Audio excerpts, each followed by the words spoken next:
മദ്യപിച്ചെത്തിയ excise ഉദ്യോഗസ്ഥരെ ഭീഷണിപ്പെടുത്തി കൊല്ലം ആര്യങ്കാവ് പഞ്ചായത്തിലെ CPM മെമ്പർ മനു മത്തായി വാഹനം നടുറോഡിൽ നിർത്തി ഗതാഗത തടസ്സമുണ്ടാക്കിയത് ചോദ്യം ചെയ്തതാണ് പ്രകോപനം. മനു മത്തായി ഉദ്യോഗസ്ഥരെ ഭീഷണിപ്പെടുത്തുന്നതിന്റെ ദൃശ്യങ്ങളും പുറത്തു വന്നിട്ടുണ്ട്.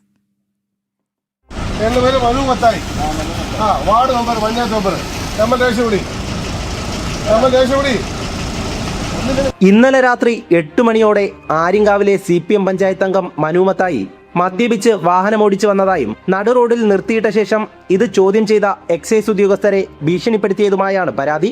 എക്സൈസ് സർക്കിൾ ഇൻസ്പെക്ടറിന്റെ നേതൃത്വത്തിൽ ആര്യങ്കാവ് ചെക്ക് പോസ്റ്റിന് മുന്നിൽ വാഹന പരിശോധന നടത്തി വരികയായിരുന്നു.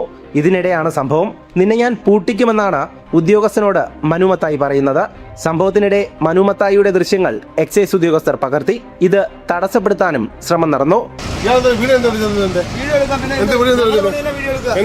ഞങ്ങളുടെ ഓഫീസ് പ്രമിസസ് ആണ്. ഞങ്ങളുടെ ഓഫീസ് പ്രമിസസ് ആണ്. ഞങ്ങളുടെ ഓഫീസ് പ്രമിസസ് ആണ്. ഞങ്ങളുടെ ഓഫീസ് പ്രമിസസ് ആണ്. This is our office. Manu മത്തായിക്കെതിരെ എക്സൈസ് ഉദ്യോഗസ്ഥർ പോലീസിൽ പരാതി നൽകി. അതേസമയം എക്സൈസ് ഉദ്യോഗസ്ഥർ പണപ്പിരിവ് നടത്തിയത് ചോദ്യം ചെയ്തതാണ് സംഭവമെന്നതാണ് CPM മെമ്പറിന്റെ വിശദീകരണം. സംഭവത്തിൽ പോലീസ് തുടർ നടപടികൾ സ്വീകരിച്ചു വരികയാണ്. ജനം, കൊല്ലം.